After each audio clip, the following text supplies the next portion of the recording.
Community theater costumer chews me out. L. First time posting.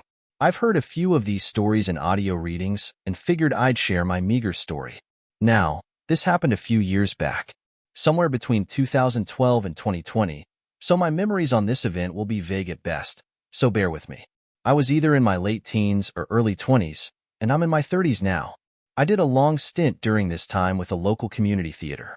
It was super informal. While there were a few people with real theatrical experience or aspirations, it was generally a place where just anyone off the street interested in live theater could go to experience it, either as an actor or audience. We also had a youth theater, and there was usually younger folks around as well. While we didn't have a true official customer, one woman pretty filled the role of unofficial official costumer, and naturally we will refer to her as Karen. Typically, Karen could be nice and helpful enough. However, she was a bit arrogant. She'd constantly go on about her 30 years experience and whatnot. For example, as we were working on a Ghost of Christmas Future costume for me, she mentioned something about putting me in a doublet. I realized from her phrasing, she thought a doublet was some kind of pants garment, like pantaloons. As an avid Shakespeare nerd at the time, I knew a doublet was more like a jacket and I stated as such. She got this smug, snooty attitude about it, convinced I didn't know what I was talking about, musing, he's actually going to try and prove me wrong on this, in a condescending tone. Extrapolate that attitude to her other interactions, and I think you know the kind of woman she is. For anyone curious, a simple Google search should answer any questions you have regarding doublets. LOL. For the story in question, we were in a dress rehearsal for a play. Obviously, we need our costumes. So a bunch of us, and the director/owner of the building, we'll call him Mitch, show up early to set up only to find the dressing rooms locked. The problem is this is an older building and the dressing rooms don't have conventional locks.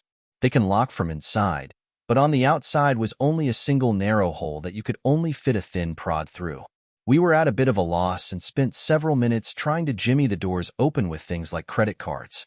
Ultimately, we got them open, and the general assumption was that one of the children locked them, not realizing they couldn't be unlocked easily from the outside. So I took upon myself to put up signs not to lock the doors. I wrote, "Do not lock dressing room doors," with triple underlines. The intention behind my formatting was emphasis and grabbing attention. Maybe that was ignorant of me, I don't know, but we just thought it was a child's mistake, and I simply wanted to help avoid further confusion. Turns out, it was actually Karen who locked the doors, and she was not happy about my signs.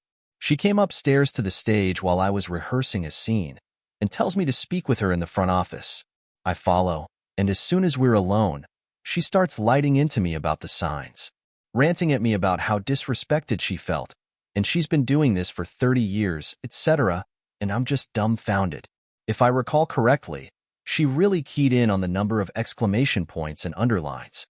I barely remember saying anything through her tirade, from a combination of not getting a word in through her verbal assault, and just being confused that she was this tilted.